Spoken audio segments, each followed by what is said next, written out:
Good morning. তো এই দুটো আমি গাছ কিনে নিয়ে এসেছি, বুগেনভেলিয়া গাছ নার্সারি থেকে নিয়ে এসেছি।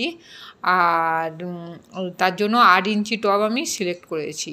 ছোট গাছ কয়েকদিন আমি বাড়িতে রেখেছিলাম, আর তারপরে এবারে আমি এই টবগুলোতে এগুলো থেকে ট্রান্সফার করে দেবো।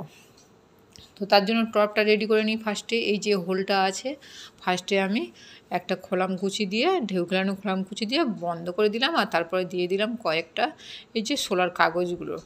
তো দিয়ে টুকরো টুকরো করে দিয়েছি সোলার কাগজগুলো দিয়ে এর উপরে মাটি দেব। মাটিগুলো আগে কিভাবে রেডি করেছি সেটা আগে দেখে নিই। এটা আমি দিয়েছি 30% সাদা বালি, 30% মাটি, আর 30% দেবো গোবর সার। আর ভার্মি কম্পোস্টও দেওয়া যায়, তো আমি গোবর সার দিচ্ছি। তো 30% করে আমি 3টে দিলাম। আর এটা আমি মিক্সচার যে তৈরি করেছিলাম কয়েকদিন আগে, সেটা শেয়ার করেছিলাম, তো সেই মিক্সচারটা আমি দিয়ে দিচ্ছি 10%। তো ব্যাস, এবারে এই চারটেকে আমি খুব ভালো করে মিক্সড করে নেব। আর এই যে মিক্সার যেটা দিলাম, মিক্সারের মধ্যে কিন্তু আমার ছিল, নিমখোল দেওয়া ছিল, আর সেটাই আমি দিচ্ছি।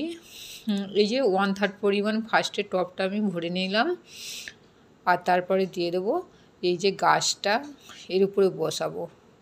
আর তাও গাছটা দেওয়ার আগে আমি একটু হিউমিক অ্যাসিডটা এই জলের মধ্যে গুলে রাখছি।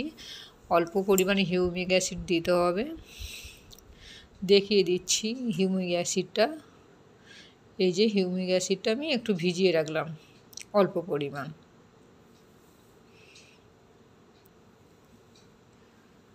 তারপরে এবার এই যে গাছটা, এইটা কাঁচি দিয়ে কেটে গ্রো ব্যাগ থেকে তোলা যায়, তো আমি একটু কাঁচি দিয়ে কাটছি না, এটা উপর করে আমার উঠে আসছে দেখছি, তো ওইভাবে আমি তুলে নিলাম। তো একদিন জল দিইনি আমি, জলটা না দেওয়ার জন্য মাটিটা শুকনো হয়ে গেছিলো, তো গাছের সঙ্গে শিকড়ের সঙ্গে টাইট হয়েছিল। সেই জন্য দেখছি যে এরকম করে জাস্ট তুললাম, আর গ্রো ব্যাগটা আমার একদম ছেড়ে আসলো। আর রুটের কোনো একদম কিছুই হয়নি রুটের, দেখতেই পাচ্ছেন রুটগুলো কিন্তু কোনোভাবে ক্ষতি হলে চলবে না। তো এটা প্রথম, যেহেতু এখন ছোট্ট গাছ, তো রুটের কোনো ক্ষতি হতে দেওয়া যাবে না। তো এইভাবে আমি বসিয়ে দিলাম, আর তারপরে উপর থেকে আবার মাটি এইভাবে ভরে দিচ্ছি। ওই মাটিটা, যেই মাটিটা আমি রেডি করে নিলাম, তো ওই মাটিটাই আমি দিয়ে দিচ্ছি। আর মাটিটা এমনভাবে দেবো যে টবের উপর থেকে কিন্তু 2 ইঞ্চি 3 ইঞ্চি খালি রেখে মাটিটা আমি ভরাট করে দেবো। আর তারপরে দিয়ে দেবো হিউমিক অ্যাসিডযুক্ত জল।